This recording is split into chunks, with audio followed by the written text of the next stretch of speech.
パーグループH.E.A.Tがやってきてコンサートを行いました。なんとボーカルは元のオリジナル戻っちゃいましたけど、それがもうすごいパワーで良かったって話もありますが、早速インタビューをご覧ください。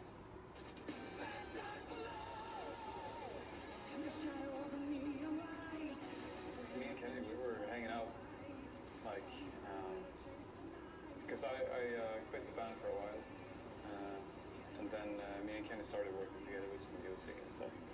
So we've been, hanging out as friends and writing music as well. And when I got back in the band and Eric quit, then me and Kenny still had sort of a tight relationship.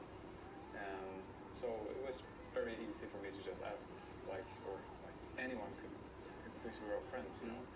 It's been available, so it was available, and that sort of made it very easy for us to ask, because it's like, it was the most sort of,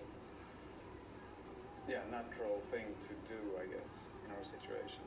Because probably, yeah. I know he wanted back in the band since many years. He told me that. I want back in the band. Yeah, that's no secret. Yeah. He says it all the time. Yeah.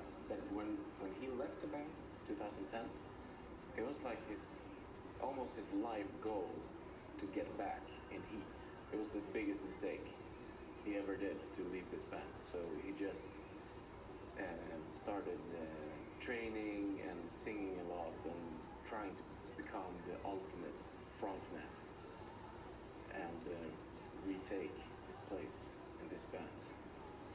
And then, as I said, when we were out without singer, we were like, okay, so what we do, what's Kenny doing? Should we at least talk to him, so ask if he's interested, or, touch base? But he was like, yeah, I want to do this. Yeah. We were like, whoa, okay, let's go then.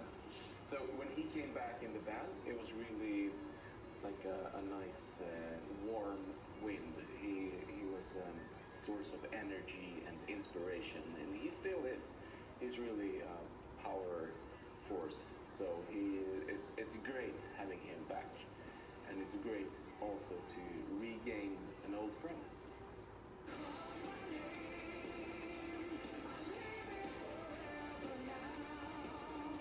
When we entered the stage, it was a lot of people. I think it was like 15,000 people. That was really cool, especially for us back then.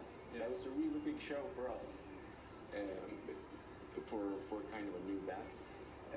But when Kenny ran out on stage, he started with saying "Domo arigato Japan," and we thought it was so funny because he said "Thank you so much," but we hadn't even played anything or done anything.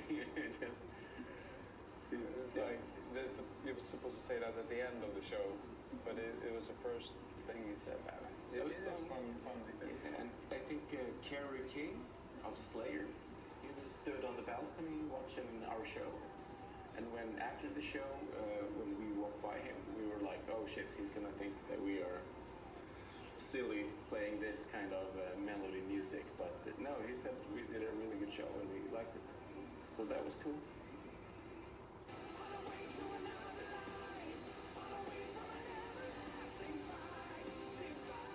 I mean, we're obviously very inspired by the 80s and what the future predicted to look like in the 80s, and with that sort of angle of where society had what society developed into, like especially now with everything being computerized and surveillance. So it's like sort of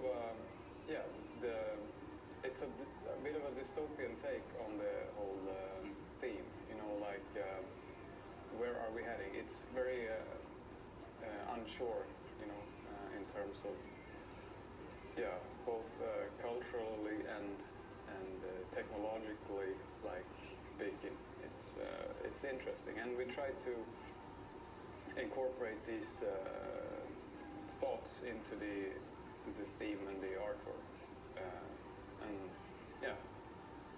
it's I mean, it's not overly complicated in that sense, but it's our take on the retro futurism from the 70s, 80s.